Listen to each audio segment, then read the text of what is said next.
Hello from London, UK. I'm Peter Smith at the Goldsmiths College, University of London. And thank you very much for inviting me to give this keynote talk for the Blue Tree Foundation conference. I only learned about Blue Tree Foundation a few months ago, but I'm very impressed by the work you're doing and feel very honored to be invited to give this talk, which is going to be about research on cyberbullying. But starting off with a bit about the social media background, then I'm going to go through a number of issues, definitional issues about cyberbullying and cyber aggression, the different kinds of cyberbullying there are, how research on cyberbullying has developed, how it's measured and prevalence rates, something on age differences, gender differences, and country comparisons in cyberbullying, the overlap of cyberbullying with traditional bullying and the different roles that there are, predictors of involvement in cyberbullying, the effects of cyberbullying, is it getting worse, a brief mention of some of the theories about cyberbullying, then something on interventions to reduce it, and finally, future directions. So quite a lot of topics to go through. Just a bit about the background, first of all. We all know that social media are an everyday part of life now for pretty much everyone really on the planet. We're all surrounded as never before by digital systems. And there are huge benefits to this, but also serious risks as well. And the benefits, I think, are fairly obvious. The widespread communication and access to information, like what I'm doing now with this conference talk indeed. Participation in online communities, new opportunities for learning, games and play, creativity, all these are benefits of the internet and social media. I'm going to say a little bit about a project I was involved in recently in the UK called the Blurred Lives Project. It was through European funding, and in fact there were 5 countries involved, but I'll just mention what was done in England, where we worked with 5 schools in London actually, with mainly 14-year-old pupils. And we did a survey, and we also did quality circles, which I'll talk about later. And what we found with these 14-year-olds, 95% had their own smartphone. So they're really able to access the internet very easily. And many had their own tablet and games console as well. And the kind of apps they were using, these are all over 95%, Snapchat, Instagram, WhatsApp, YouTube, Netflix, and gaming apps. So a range of popular sites to use. And how much time do you actively spend on the internet? We asked them about that. And as you can see, over a third of them, above 5 hours a day on the internet, and nearly another third, 3 to 5 hours. So the majority are more than 3 hours a day on the internet, a lot of time really. Now, besides the benefits of internet use, there are clearly risks of internet use as well.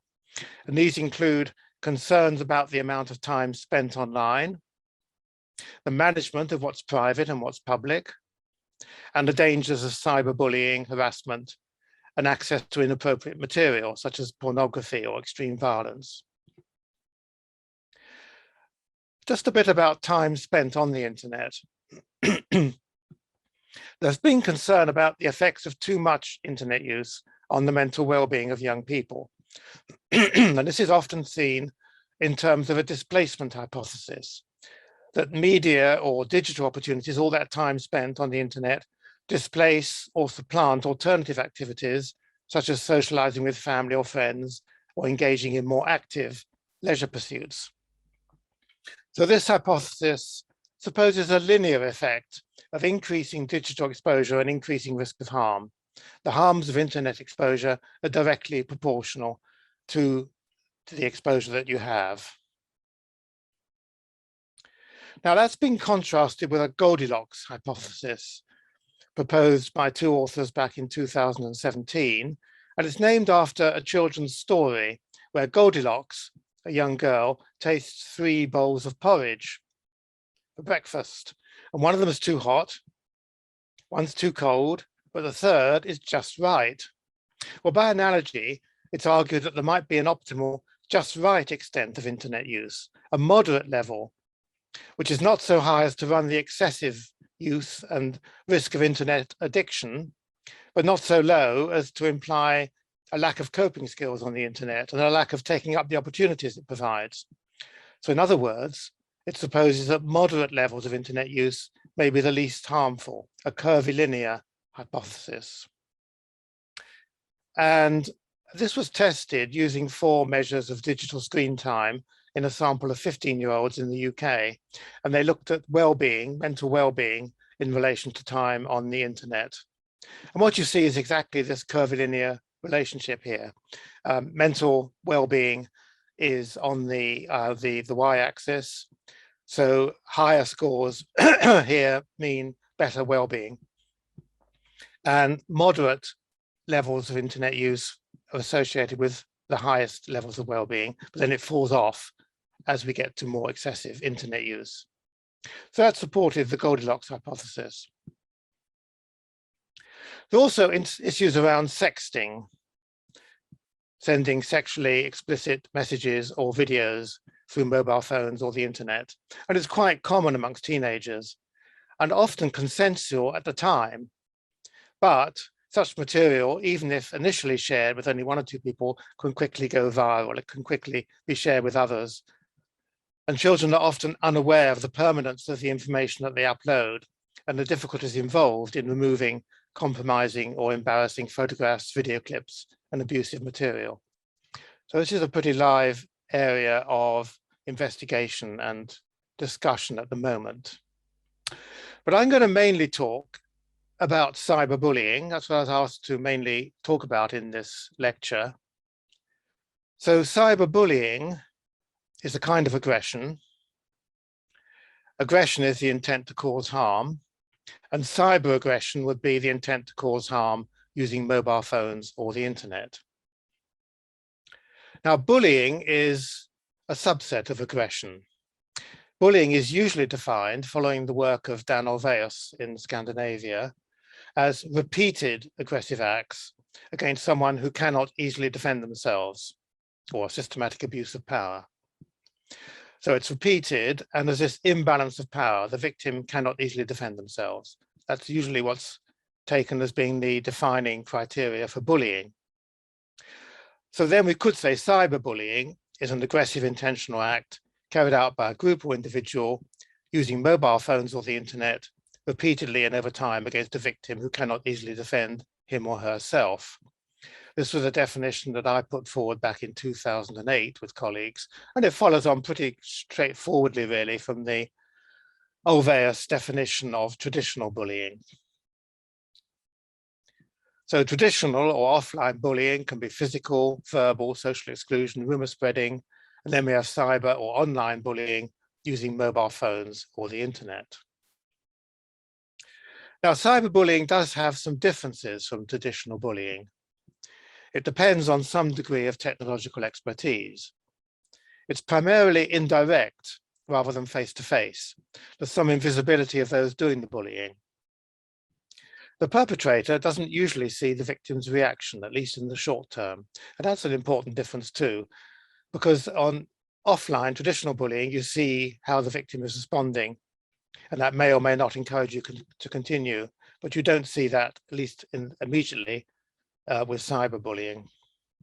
The variety of bystander roles in cyberbullying is more complex. So you could be with the perpetrator when they post a nasty message, you could be with the victim when they see it, or you could just be seeing that particular website, seeing that particular social media site and seeing the messages posted without being with either the perpetrator or the victim. The breadth of the potential audience is increased. Obviously, we could have hundreds or thousands of people seeing a particular website, and it's difficult to escape from unless you stop using the internet, which certainly young people don't want to do. Then it's a 24/7 kind of phenomenon. Now, there have been challenges in the definition of cyberbullying and the way that, for example, I and others took the traditional criteria and put them into the cyber domain. So do the criteria of imbalance of power and repetition apply when we're looking at cyberbullying? Imbalance of power for traditional bullying normally means physical strength or numbers, but these don't apply very obviously in the case of cyberbullying. But there are aspects such as greater ICT skills, perhaps on the perpetrator, and anonymity. You might not know who's doing the attacks on you, and that in itself is a kind of imbalance of power. Or if the perpetrator is not anonymous, then the conventional criteria may still be more relevant. Then repetition is a rather complex one. Normally, we would think of repetition as being done by the perpetrator. The perpetrator repeats the aggressive act several times. But in the case of cyberbullying, a single perpetrator act might be viewed or passed on many times by others. So the aspect of repetition is different in cyberbullying. So it's somewhat complicated, and Sri Bauman and others have suggested that we focus on cyber aggression rather than cyberbullying. And in practice, if you look at what studies on cyberbullying are measuring, they're often actually measuring cyber aggression. So it's an ongoing debate, really, and I shan't worry too much about the distinction between cyber aggression and cyberbullying in this particular talk. But in fact, many of the studies are really looking at cyber aggression rather than actually measuring imbalance of power, for example, and repetition. Now, looking at the history of cyberbullying, the origins are before 2000, really, back to the beginning of the internet, but most press reports and awareness of the issue date from this century. And it started off with text message bullying, as in the picture on the top right there. But now, of course, many forms. And the kind of forms of cyber aggression or cyberbullying, there's attacks and threats, denigration or put downs, flaming, which is online verbal fights, cyber stalking, persistent online intimidation, excluding someone from an online group, masquerading, so pretending to be someone else to send or post material to damage someone, outing, which is sharing embarrassing information or images of someone, as for example in like sexting that we talked about earlier, putting up false profiles, distributing personal material against someone's wishes. Those are just some of the many examples really of cyber aggression that can take place. Now, going back to that Blurred Lives project, where we looked at over 500 14-year-olds in London, we asked them, did you have any nasty or unpleasant experiences or things happening to you on the internet? And almost 30% said yes. And have you seen or heard of any nasty or unpleasant experiences or things happening to someone you know well on the internet? Nearly 40% say yes to that they know someone else has had it. And have you yourself done any nasty or unpleasant things to someone on the internet? 15% saying yes. So it's a substantial, very substantial minority of young people, in this sample anyway, who either have experienced it directly or have seen it happen to someone else they know well. And we asked them to give examples if they had experienced something, and these are just a few of the comments that we got in the open-ended part of the survey. And many accounts are just one or two sentences, like I've been called names and been threatened, strange men trying to talk to me, rude comments like you're fat and ugly, someone told me to kill myself. Some are more detailed descriptions. I'd received horrible messages telling me to jump off a bridge because no one wanted me here. My number was given out to many people I did not know. They would send me horrible messages and keep phoning me. They'd make fun of me and call me horrible things. They'd also make fun of my sexuality. And then those were direct experiences. Experiences happening to others. A group of students were making fun of a girl whilst pretending to be her friend. They would consistently hack into her social media account and post cruel things. They'd call her a plethora, that's a huge variety of unpleasant words, such as ugly, slut, whore, disabled, fat. And then examples of doing something nasty to someone yourself. I threatened to hurt girls who were sending death threats to my sister. I made a fake account to talk to someone who had blocked me. I was being racist to them because they were bullying me. So here they're owning up to doing nasty things. So as you see, they're trying to justify them by giving some sort of reason for it, which is very characteristic really of cyber bullies or perpetrators, that they'll have some kind of justification, which may or may not be very plausible for why they're doing this. And we'll come back to that later when we talk about moral disengagement. Now, research on cyberbullying, I said it started this century, really, awareness of it.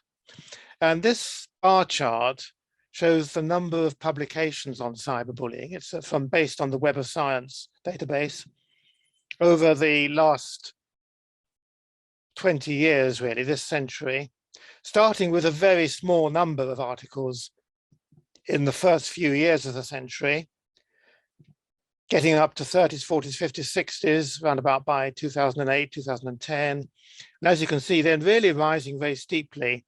So now we've got 896 articles, for example, last year. They're coming out very frequently. There's a vast number of publications, really. And the growth rate over the last 10 years is about 31% per annum. And that compares with a growth rate of 15% for articles on bullying generally, and a growth rate of 3 to 5% for scientific publications generally. Scientific publications are increasing, but cyberbullying research has really increased much faster than many other areas of study. And it's quite a job really now keeping up with the research. It's a really difficult task and very important, therefore, to have meta-analyses which summarize the findings in certain areas.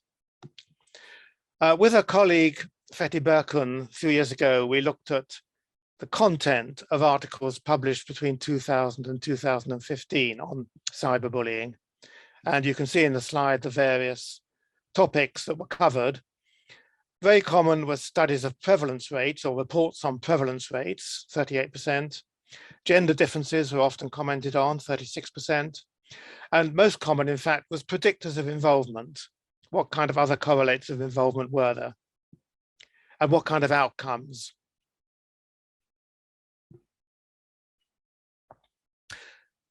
More recently, a bibliometric analysis of articles on cyberbullying from 2010 to 2019 was reported by some Spanish investigators. And they looked at articles published in English or in Spanish, and they found 1,530 in that period. And the main countries involved were the USA, then Spain, that high position, I think, reflecting the fact that they're picking up articles in Spanish as well.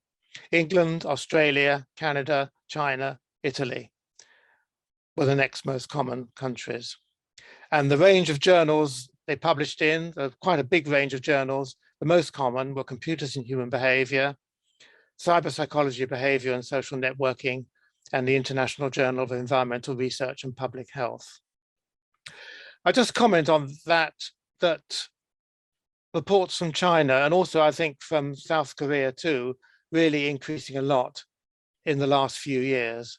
And I think both those countries will come higher now if we looked at the very recent publications.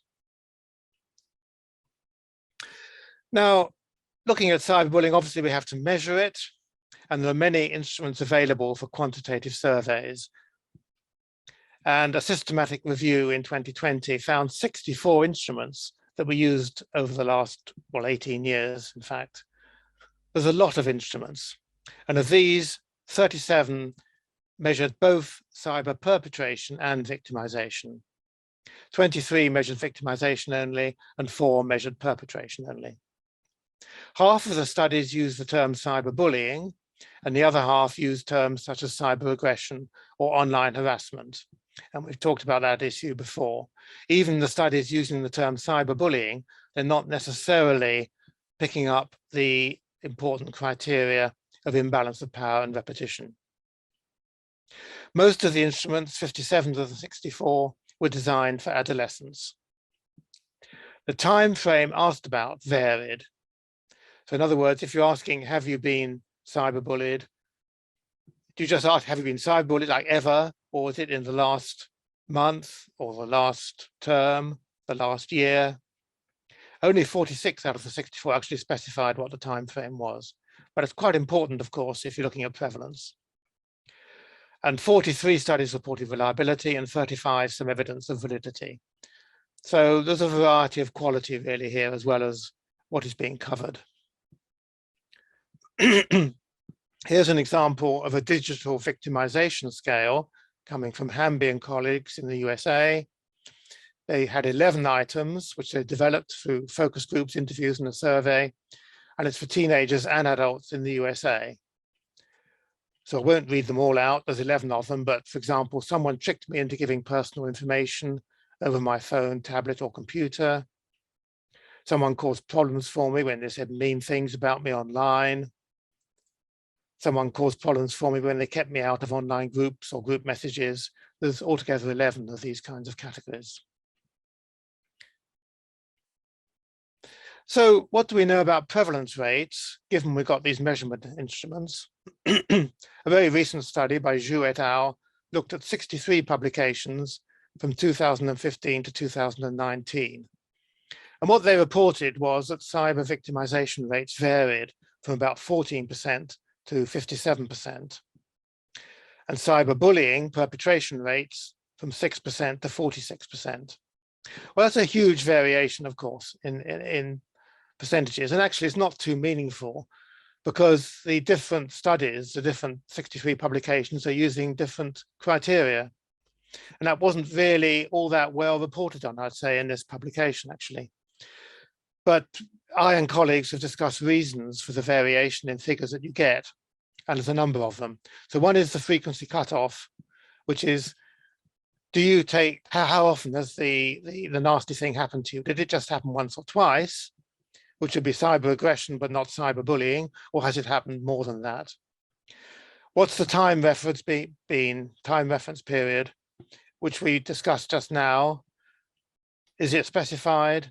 Are you asking if someone's ever been cyberbullied, or did it happen in the last month, the last year, etc.? What definition do you give? If you give a definition, does the definition include repetition and imbalance of power, or are you just measuring cyber aggression? What's the nature and age of the sample?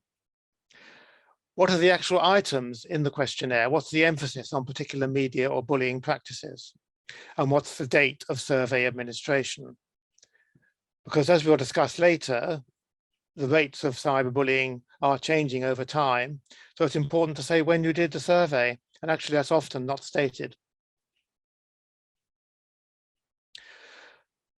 Anyway, given these variations in prevalence rates, what do we know about age differences and gender differences and country differences? Well, age differences, the peak of involvement in cyber aggression and cyberbullying seems to be around 15 years. So maybe a bit later than it is for traditional bullying, offline bullying, which is more like 13, 14 years peak.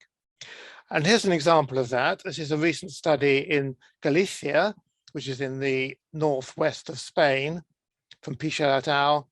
Quite a large survey of 2,010 to 17-year-olds, and it was given recently. It was given early, in fact, in this year, in 2021. And we got the age groups here: 10 to 11, 12 to 13, 14 to 15, 16 to 17. TV is traditional victim percentage, and CV is cyber victim percentage. So a couple of things here. The rates of cyber victimization are less than the rates of traditional victimization. That's still a common finding. It's not universal, but it's generally the case. But secondly, I've bolded where the peak of percentage incidence is. And for traditional victimization, you can see the peak is at 12 to 13. And for cyber victimization, you can see it's from 14 to 15. So a slightly later peak, which is understandable, I think, in terms of social media usage and skills on the internet and so on. But of course, cyberbullying and cyber aggression is not just in school-age children. It can continue into the college years and beyond. So a number of studies looking at that, but rates do decline through the college years and into adult life. What about gender differences? There's rather inconsistent findings from different studies. I and colleagues, we recently looked at the HBSC surveys. That's health behavior of school-age children surveys, which are carried out every 4 years over quite large samples in about 40-odd countries. And those surveys, which the last couple of surveys have asked about cyberbullying, find that girls are more involved as victims of online than offline bullying, especially in recent years. So whereas many studies of offline bullying find not much sex difference, or perhaps boys being victims more, for cyberbullying, it seems girls may be more involved. And this study from Sweden of 13 to 15-year-olds shows this, I think, very clearly, where we've got boys and girls. This is percentage of victims for TRB is traditional bullying, offline bullying, perpetration. TRV is traditional victim. CYB is cyberbullying perpetration, and CYV is cyber victim. Well, for traditional bullying perpetration, clearly boys are doing nearly twice as much as girls are, and that's a very common finding. Traditional victimization, there's not much difference between boys and girls. Cyberbullying, girls are slightly more than boys, and cyber victim, girls are about twice the rates for boys. So here there's a very clear demonstration of the greater involvement of girls in cyber perpetration and victimization compared to boys. Not all studies find that, but quite a number are finding that. And clearly, relatively speaking, at least, girls are more involved in cyber bullying and aggression. And it may be because physical bullying appeals more to boys who want to show off their physical strength, but girls may be relatively more interested in reputation damage as a means of bullying. And using social networking sites is obviously a very good way of damaging someone's reputation by insulting them, calling them a slut or a whore, things like this. Boys are more involved in online gaming. So where you find cyber bullying amongst boys, it's more likely to be on gaming sites. Now, country differences is another interesting area.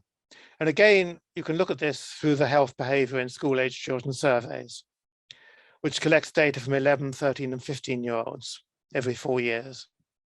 And there's a minimum of 1,500 respondents per year group in each country. So they're quite large samples.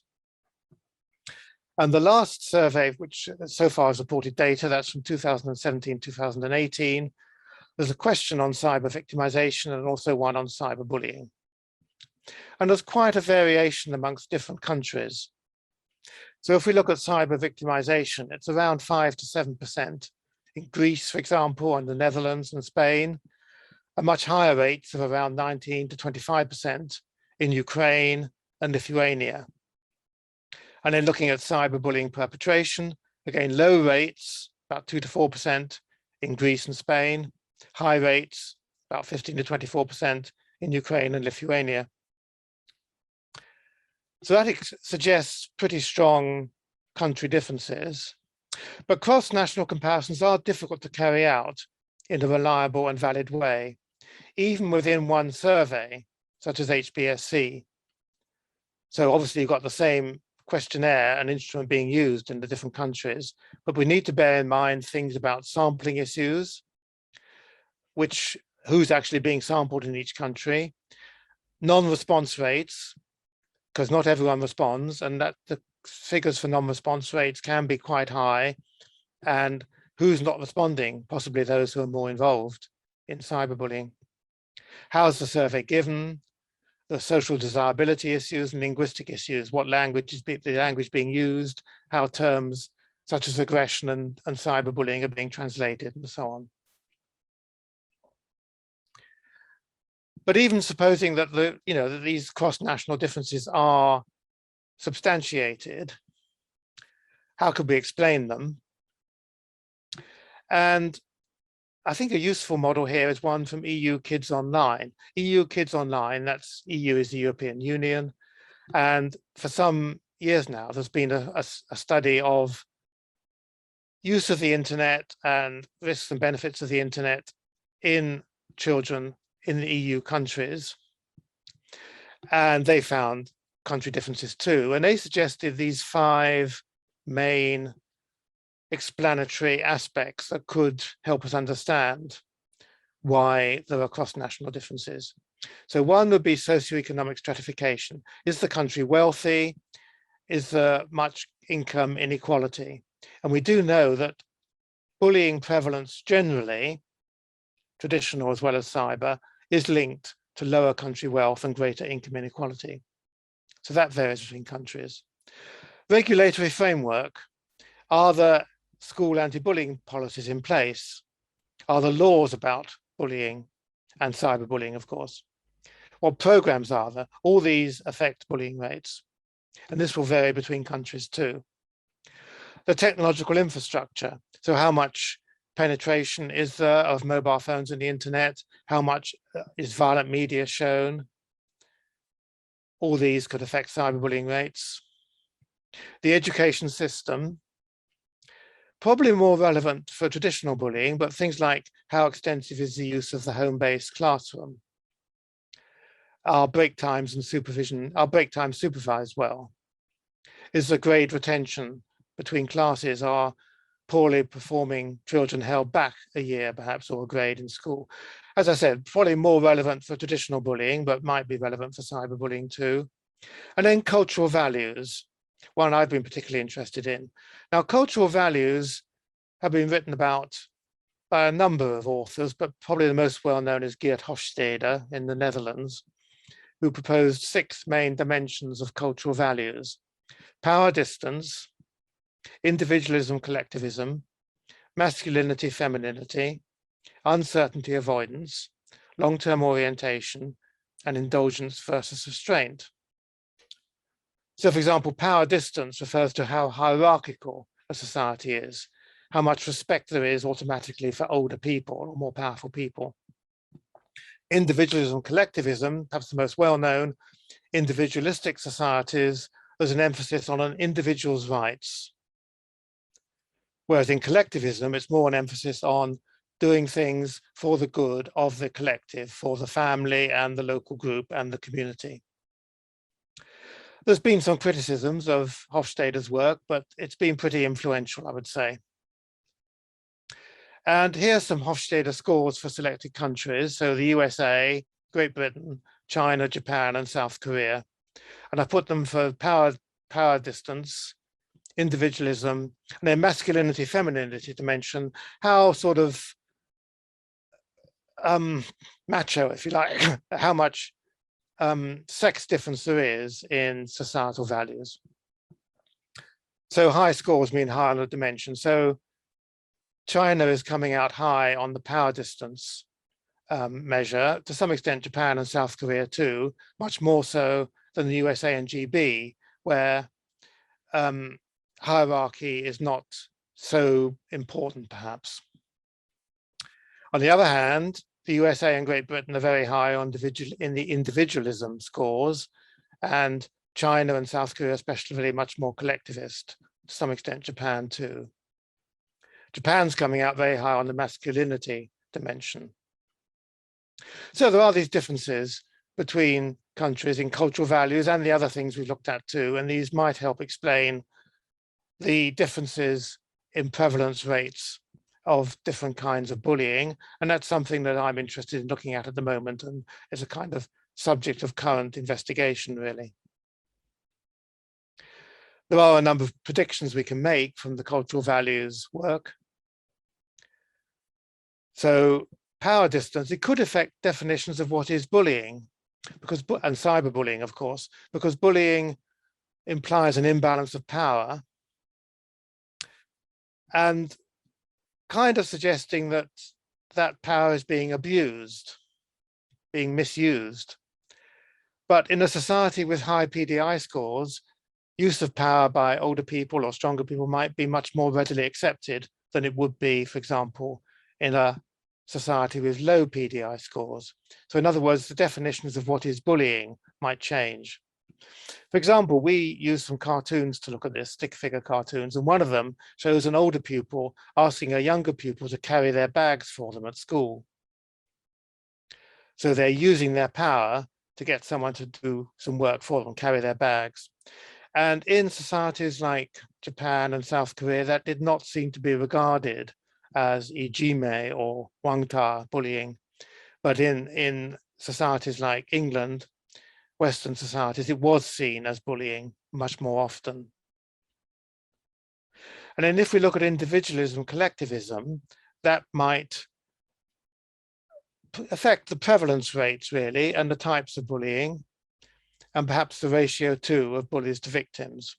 So it's been argued that in collectivist societies, people might be less likely to bully others, certainly within their in-group, because you've got a strong cohesive in-group, so you wouldn't be picking on people within that, although you might of course be picking or bullying on people who are in an out-group. But if you are being bullied, however, and it might be quite a collective kind of behavior, so the bully-victim ratio might be larger in collectivist societies. For example, some of the work in South Korea suggested that a whole class or many members of a class might pick on one child, whereas in societies such as England, it's often just one bully or perhaps two or three who are picking on a child. So the bully-victim ratio might differ, and there's some evidence that's the case. And if we look at masculinity, that could affect the male-female ratio and also the amount of sexist bullying that's going on too, perhaps.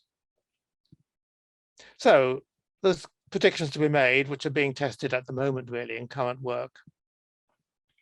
Okay, now I'm going to move on to some other findings about cyberbullying. And one of the best replicated findings is the overlap between traditional and cyberbullying. So do those children who engage in traditional or offline bullying, are they also the ones who engage in cyberbullying? And the answer, generally speaking, tends to be yes.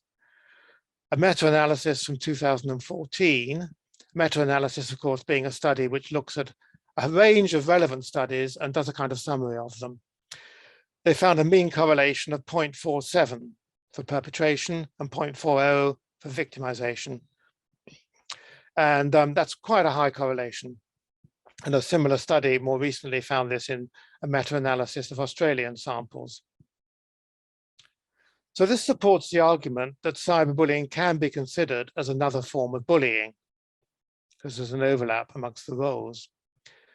And the study in Malaysia by Chan et al. Recently, they did focus groups with pupils aged 13 to 17 years and with school counselors too, to get their experiences of cyberbullying.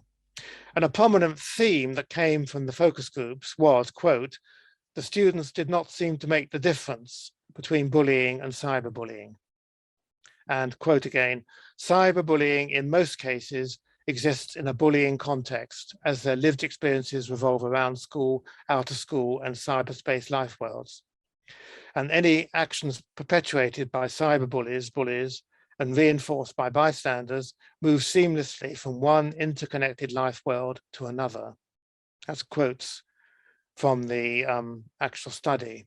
So very much making the point that there's not much of a boundary really between offline and online. It's all part of the living experience, and bullying, perpetration and victimization seems to move between these two contexts as well.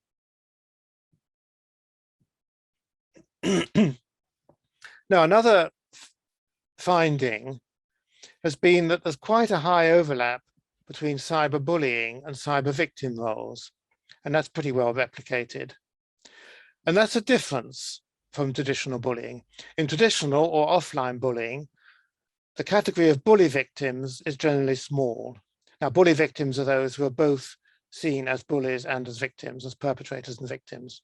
For example, in the HBSC surveys that we looked at earlier, it's around 4% of pupils are in that kind of bully victim category. So rather small compared to figures of around about 10, 15% in the bully and victim roles. For cyberbullying, the overlap seems to be quite a bit larger or greater.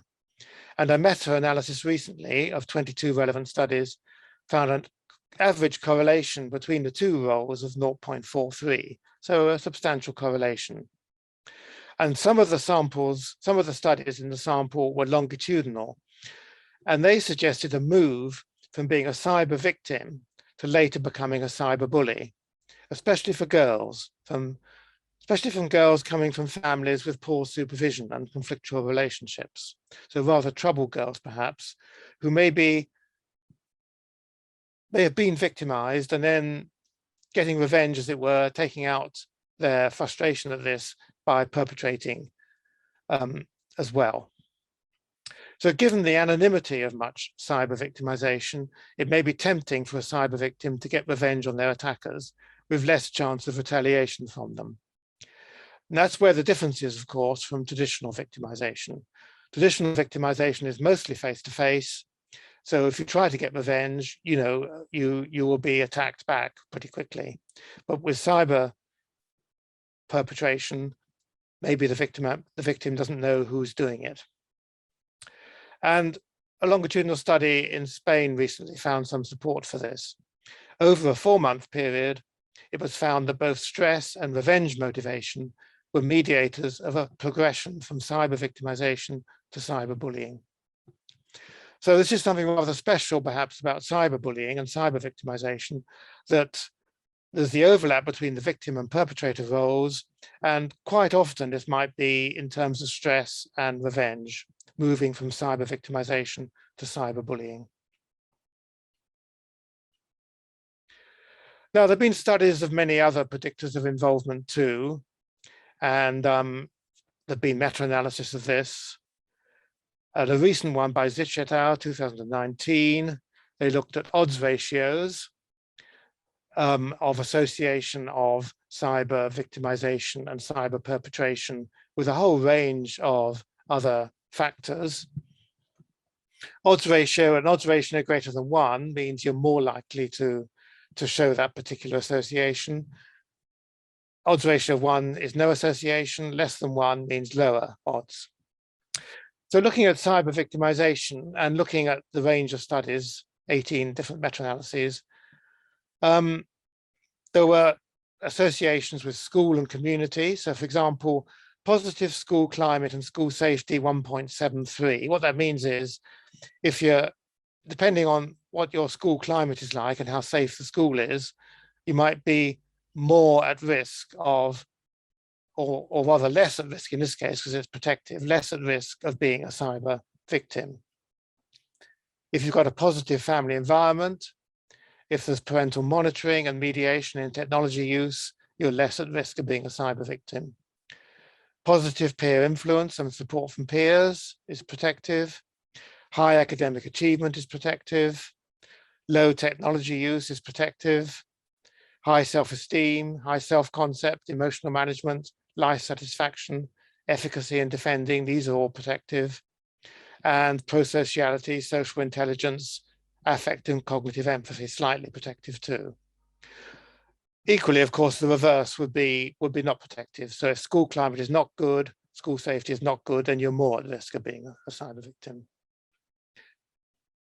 And then cyberbullying perpetration, again, we've got odds ratios from school and community. So school climate, school safety, and school commitment to school. These are protective factors. Positive family environment, etc., protective. Positive peer influence. High academic achievement. Low technology use. High self-esteem, self-concept, and so on. Cognitive and affective empathy. These are protective too against cyberbullying perpetration. So many of the protective factors are similar for cyber victimization and cyber perpetration, and that's of course consistent with the overlap in these roles, which we just discussed. So you'd expect to find a range of similar protective factors, but there's some differences too. Peer factors appear to be more important for cyber victimization. If we look at peer factors, the odds ratio is 1.8, which is pretty high, nearly twice as likely to be protected against fear victimization if you have positive peer support. Whereas for perpetration, the peer factor is 1.67, so it's a bit lower. And family factors appear to be more important for perpetration. So family factors, the odds ratio is 1.29 for victimization, but it's 1.42 for perpetration, so rather higher. Now, a little bit earlier, I mentioned moral disengagement. Actually, I mentioned it when we looked at the examples from the Blurred Lives project of reasons or excuses that young people gave when they admitted to taking part in cyberbullying or cyber aggression against others. And moral disengagement is a process by which someone can bypass the normal kinds of reasoning which would hold us back from severely hurting another person. And there's different ways in which moral disengagement can be brought in. So what's called cognitive restructuring means seeing the attack as justified. He deserved it. Or minimizing one's own role. I didn't start it. Or disregarding the consequences. It was just for fun. Or blaming the victim. He started it. A meta-analysis of 11 studies on traditional bullying and 4 on cyberbullying found that moral disengagement was related to traditional bullying, R is 0.25, and for cyberbullying, R is 0.31, so slightly stronger, in fact, for cyberbullying. Similar for boys and girls, and stronger for adolescents compared to younger children. So adolescents generally seem to quite often use moral disengagement to justify or explain their taking part in what might be seen as cyber aggression or cyberbullying. Another kind of aspect that is important, perhaps, especially in slightly older populations, thinking of college students here, is what's called the dark triad, or now sometimes the dark tetrad, of personality traits. So the dark triad comprises 3 traits: Machiavellianism, narcissism, and psychopathy. So Machiavellianism is cold, manipulative behavior. You just want to get your own way. Narcissism is a sense of entitlement and superiority, thinking you are right. And psychopathy is impulsive, thrill-seeking behavior with low empathy and low anxiety. So you're not bothered about hurting others, really. And the dark tetrad also includes sadism, actual pleasure in hurting others, taking pleasure in doing so. And these can be measured at subclinical levels. So someone can be a psychopath, but equally someone could have, to a lesser extent, psychopathic tendencies, for example. These can be measured on a scale.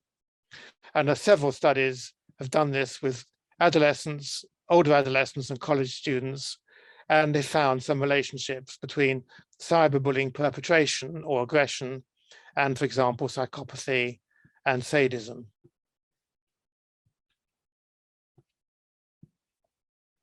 So we know quite a lot about the predictors of cyberbullying and cyber-aggression and protective factors. What about the effects? This has obviously been very well studied as well. And Kwon et al. Actually reviewed 19 systematic reviews. So there have been reviews of the effects, quite a number of them. And this is a review of reviews, mostly published between 2014 and 2018. And these confirmed, quote, the strong negative association between cyberbullying and mental health and psychosocial outcomes in children and young people. So cyber victims are more at risk of internalizing problems such as depression and suicidal ideation. And cyber bullies are more at risk of externalizing disorders such as drug and alcohol use. And a continuing issue is the relative impact of cyberbullying compared to traditional bullying. The anonymity of cyberbullying, the breadth of the possible audience, and its 24/7 nature might make its impact greater.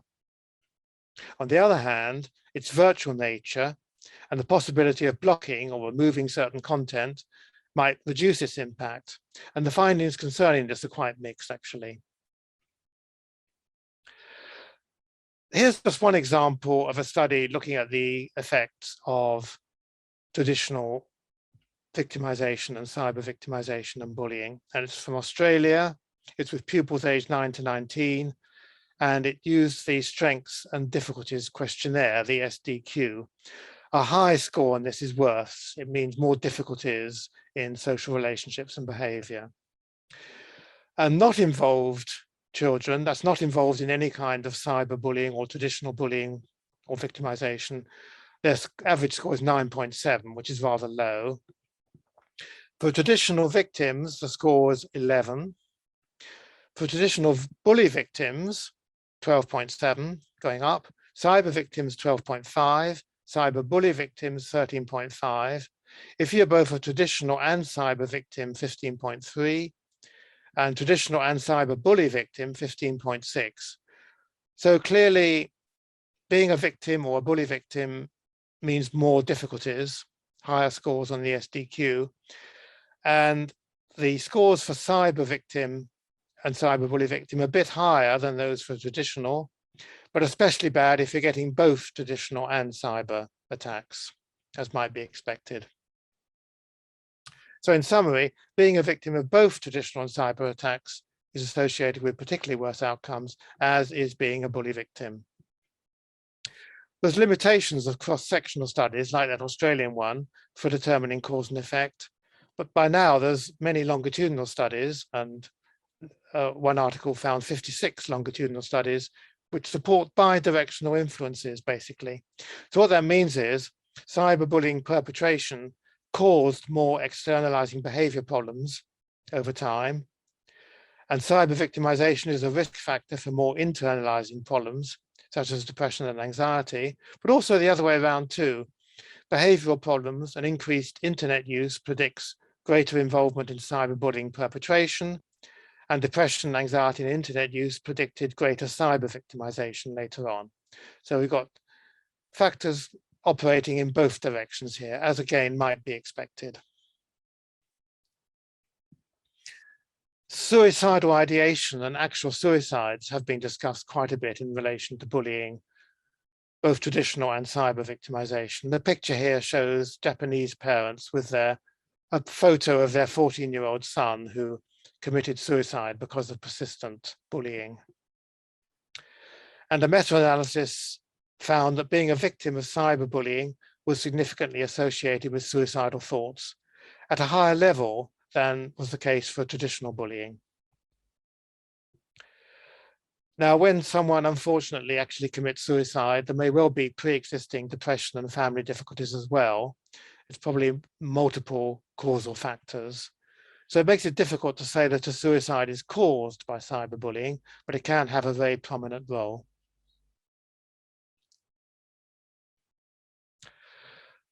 So we know that cyberbullying has severe negative effects on those who are involved. Is it getting worse? Well, as context, excuse me, as context, we should note that the regular surveys from health, behavior, and school-aged children every 4 years suggest some decline in overall bullying rates in many countries over the last 10, 15 years. Not universal, but offline bullying rates have tended to go down, perhaps as there's been more awareness and action about it in many countries. But that might not be the case for cyberbullying. That may be getting worse. And the EU Kids Online study, which I mentioned, they did a follow-up in 7 countries from 2010 to 2013-14, which suggested, quote, some rise in cyberbullying, especially for girls, although offline bullying is still greater. And the rise in cyberbullying was from 9 to 12% on average. And a further follow-up just recently of 19 countries suggests that's gone up to 14% for cyberbullying. That's in European countries. And there's a study in the States from Maryland, large-scale study of 109 schools, about 20,000 pupils over 10 years. And this is quite interesting. What we see in the lower left bar chart is victim rates over this period.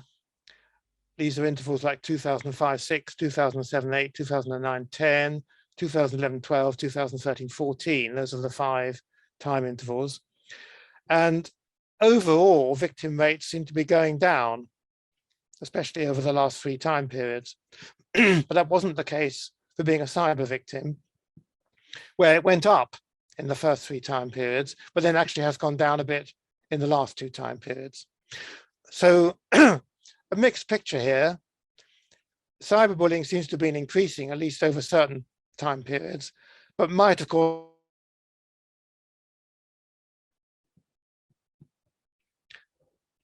there are a lot of theories about cyberbullying, and I haven't really, excuse me, a lot of theories about cyberbullying, and I haven't really got time to go through all these. Ecological systems theory is really more a descriptive kind of approach that's suggesting the nested systems of influence, including things like the community, the school, the peer group, the family, as well as individual factors. We looked at all of these. And there's a variety of other theories too, which look at motivation and opportunities for bullying and so forth. But I think due to lack of time, I'll just say that there are a lot of theories around, but we haven't yet got a comprehensive theory that puts these together in a very satisfactory way.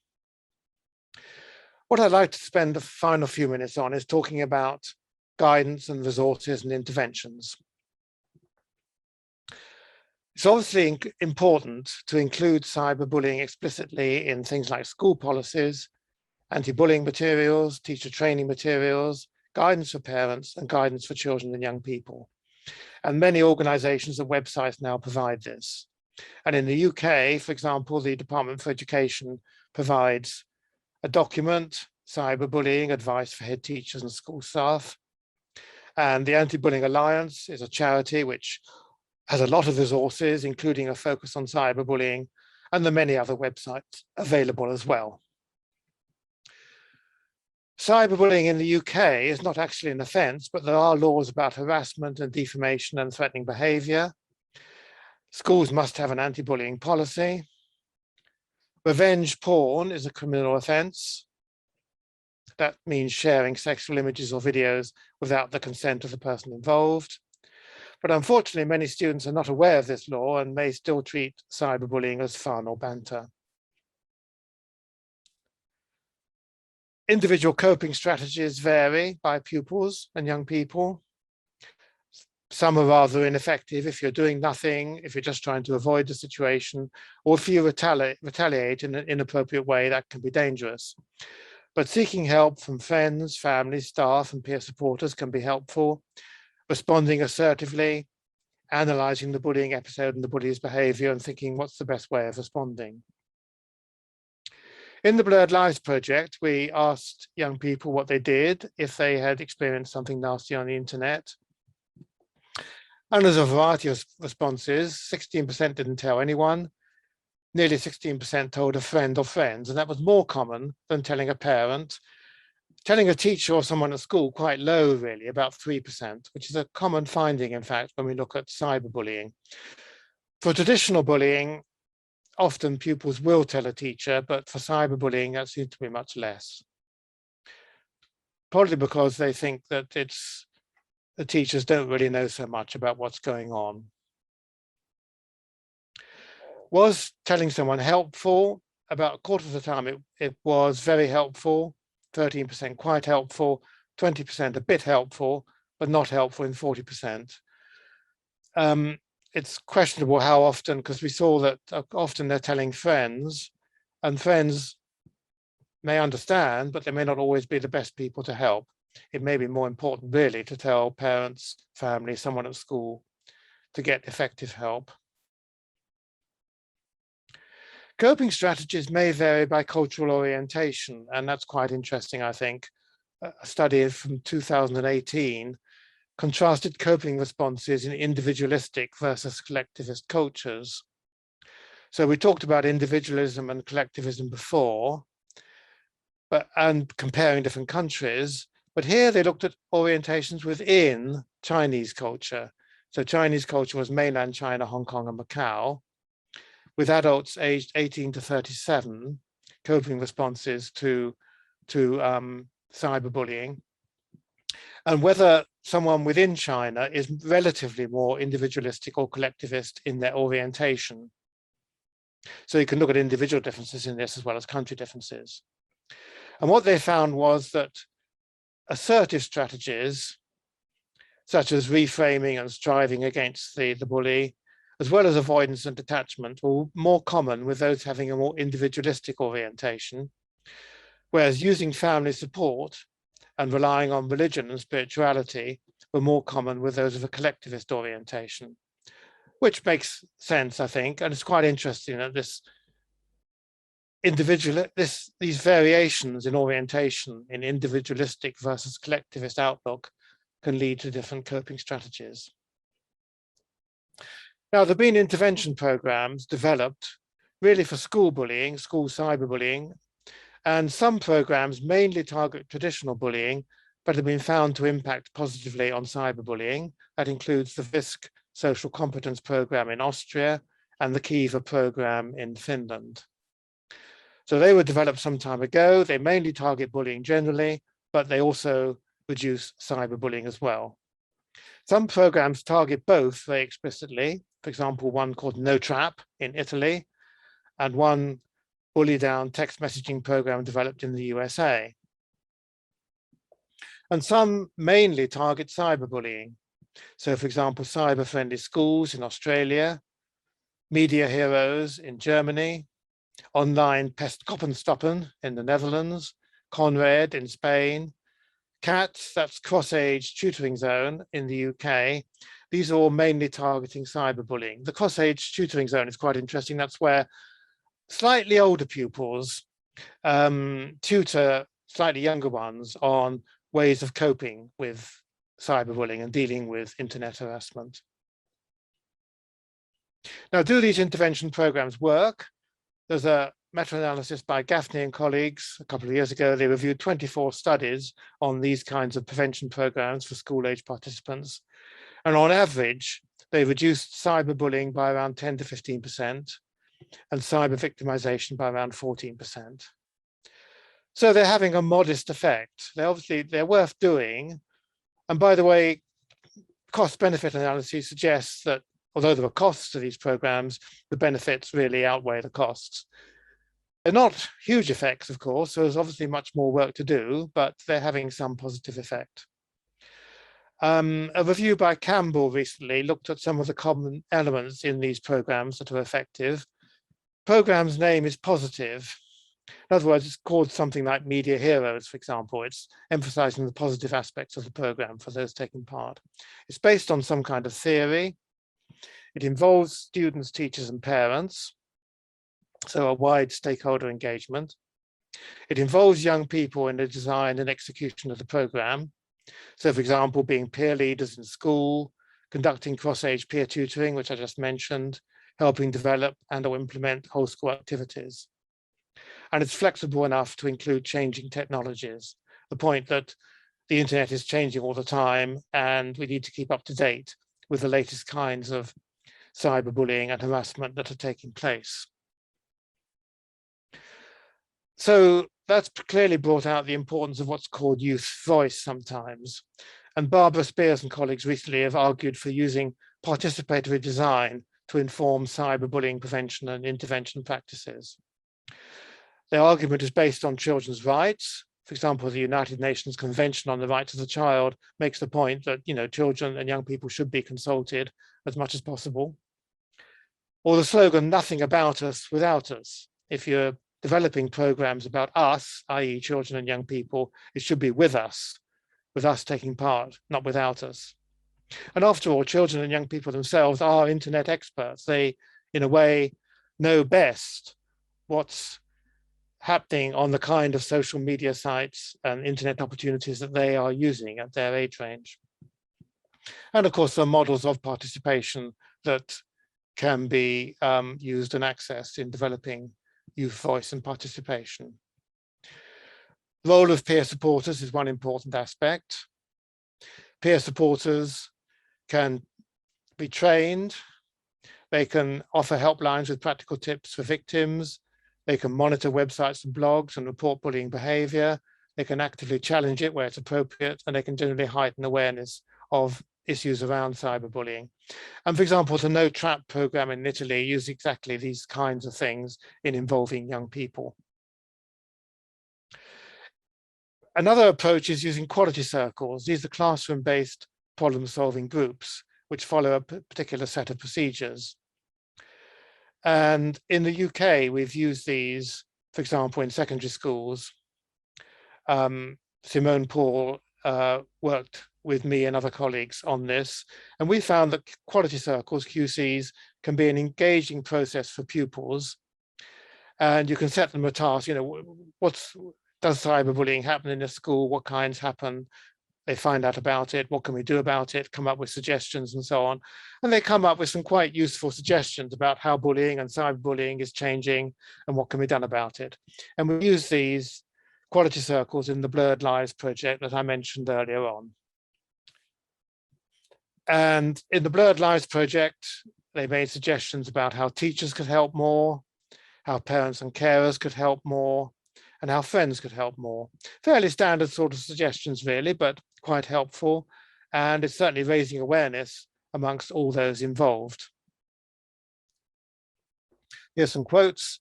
I'd find it helpful if social media sites, particularly Instagram, would monitor what feed was appearing on people's discovery page, because sometimes there are inappropriate videos that would make younger people feel uncomfortable or scared. I think a very topical issue at the moment for social media sites.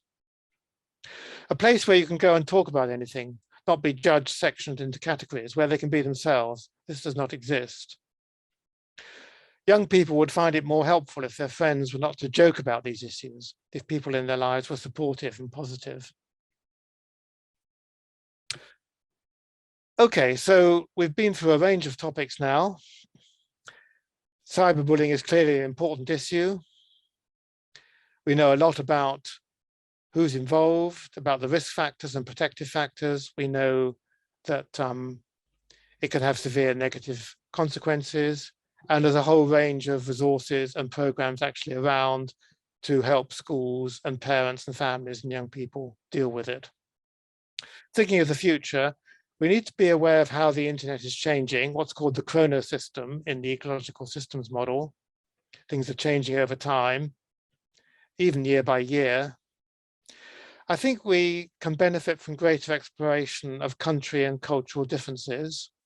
That might give us more insight, really, into the nature of cyberbullying, but also how we can perhaps change or adapt ways of intervening from one country to another one. Most of the studies I've mentioned and reported on have been quantitative. They've used survey questionnaires, for example, and that's been very valuable and has come with findings like, for example, the longitudinal studies that showed how revenge might be an important factor in many cyber victims becoming cyber perpetrators. But arguably that we could benefit from more qualitative studies and mixed methods approaches, such as interviews and focus groups. So for example, more detailed interviews might give more insight into why certain young children and young people do take out this revenge approach to becoming a cyber perpetrator. We can look more at the process of what's actually happening amongst individual children and young people. And of course, longitudinal studies is part of that too, including longitudinal qualitative studies. So I might do interviews or focus groups over a period of time. There's a variety of guidance and interventions, a lot of them now, but we need to make sure they're properly evaluated. Not all of them are well evaluated. It's only really worthwhile engaging in interventions if they have some kind of success that's been shown by proper, ideally randomized controlled studies. And then there's been the benefits of getting youth voice in research design. That's been very powerfully argued in recent years. So I think there's plenty of ways to go forward. I hope that has been an interesting overview of what we know so far. I'd like again to congratulate the Blue Tree Foundation on the work they're doing, which I think is really valuable in the South Korean context. And thank you very much for listening to this talk.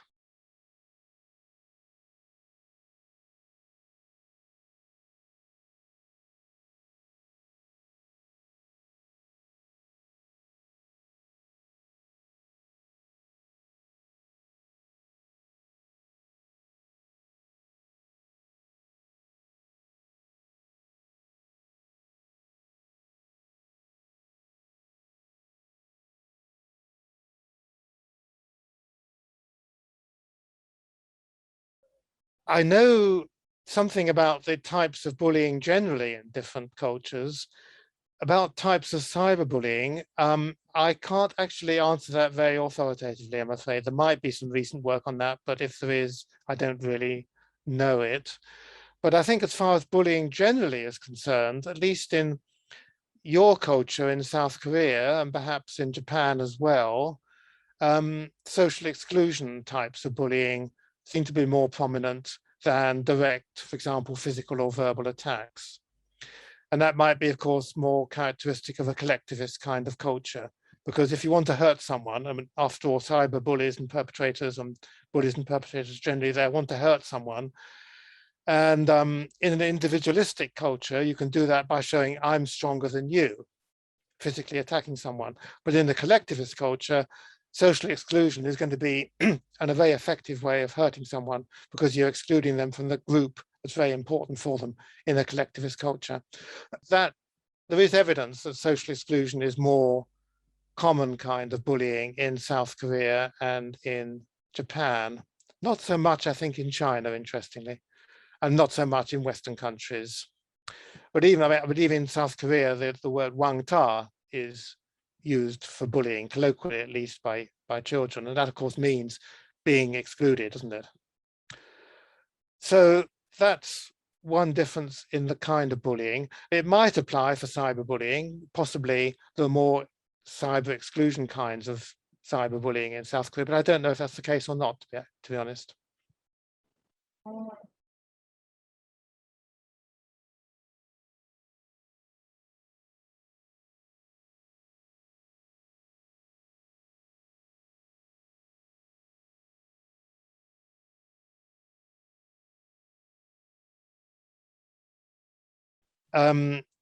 That's an interesting question because, of course, most of the studies have been in more individualistic societies like the USA and Western European societies.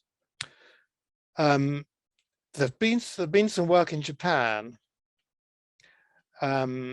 which I know they've used certain kinds of peer support approaches in Japan, which are a bit different from the peer support approaches in Western countries. So, for example, Yuichi Toda and Tomoyuki Kantsuna, they have written about this. And I think they see their kind of approaches as more appropriate for a collectivist society.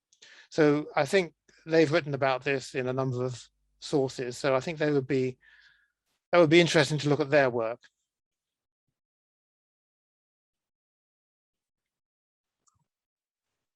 It may be, of course, things have developed in South Korea too, in this respect, and you would know that much better than me.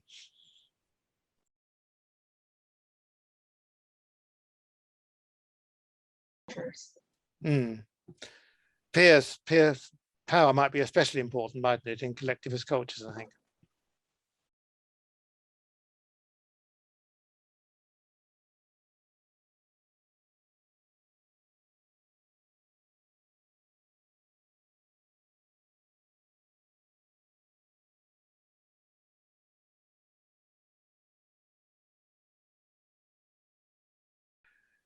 Yes, I mean, there's been an argument that rates of bullying will be lower in collectivist societies, as I mentioned earlier, in fact.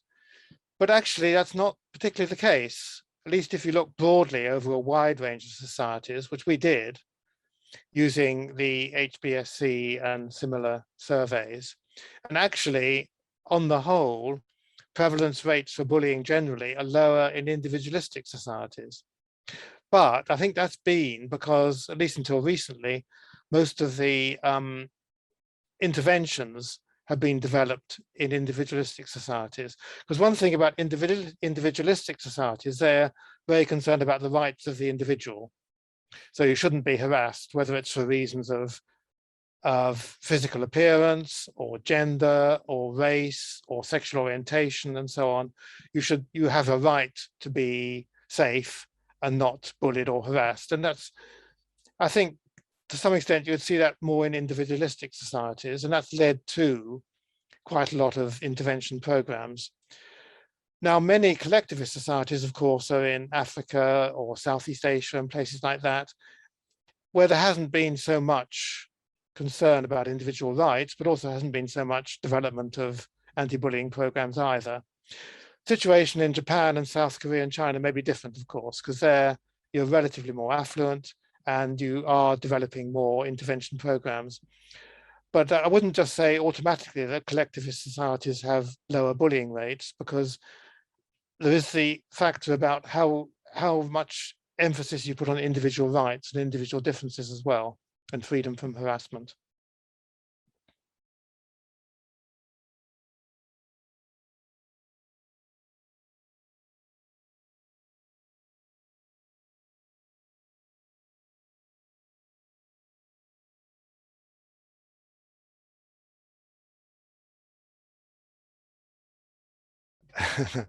I think any intervention costs some money, and it's going to be obviously easier to do in a country that's reasonably well off. And in fact, the research shows that bullying rates are lower in more affluent countries. And that partly that might be because, you know, schools and other organizations are able to do more in the way of interventions. Interventions cost money, but as I mentioned in the talk, there have been a few studies looking at actual cost-benefit analyses of doing intervention programs. The costs of an intervention program, there's cost of materials, there's cost of time, teachers have to spend time implementing them and so forth. So there are definitely costs there, but also benefits, because if you do reduce bullying, you're increasing positive well-being, you're reducing mental health issues, you're perhaps ensuring that pupils go on to have a more rewarding employment and lifestyle later on. It's difficult to quantify these, but you can make a good attempt at quantifying them. And several studies have found that intervention programs like Olveus program or the Kiva program and so on are cost-benefit worthwhile. The benefits seem to be considerably worthwhile compared to the costs. But of course, there are costs, so that means more likely in a reasonably affluent country. The other thing is to look at socioeconomic inequality, which is quite interesting, because again, surveys based on the HBSC data find that bullying rates are higher where there's high socioeconomic inequality, compared to where there's more level socioeconomic status. I think that partly, for instance, the Scandinavian countries, as an example, sort of welfare state kind of countries where, of course, there are differences, but not nearly so much as, say, in the UK or the USA or other highly individualistic countries like that. I'm not quite sure how South Korea and Japan and so on compare with this. I don't know. But socioeconomic inequality seems to be a factor associated with bullying rates. And why is that the case? It may be because in a highly unequal society, there's more resentment, perhaps, of privilege and more temptation to try and get your own way, even by slightly unethical or aggressive means. But we need to understand that more, I think.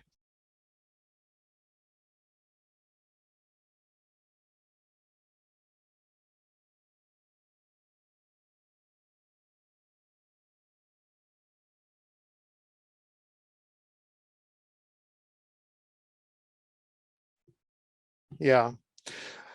Well, there's two questions there. One is how prevalent is it? And when you say severe, there's also what's the effect? Because a particular kind of cyberbullying might have a stronger effect in one kind of society than another, of course. I think those are very interesting questions. I don't know the answers to them particularly, but it'd be very interesting to look at that. The effect of being cyberbullied, how severe it is, may well depend, of course, on the kind of support you get. So in a collectivist society, are you going to get support from your collective? Are you going to get support from your local peer group, for example, which you might say, yes, you're more likely to because it's a collectivist society, so you'll get support.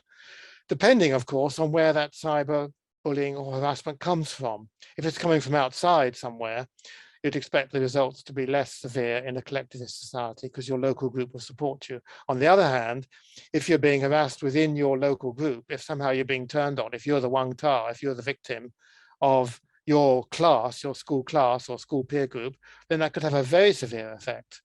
Because where else do you go for support? You're isolated, even more isolated than you would be, I think, in an individualistic society. In an individualistic society like UK, you might be picked on by a small group of bullies, but you might still have one or two friends in your class who would defend you. That might be less likely in a collectivist society. So I think it depends very much on the context.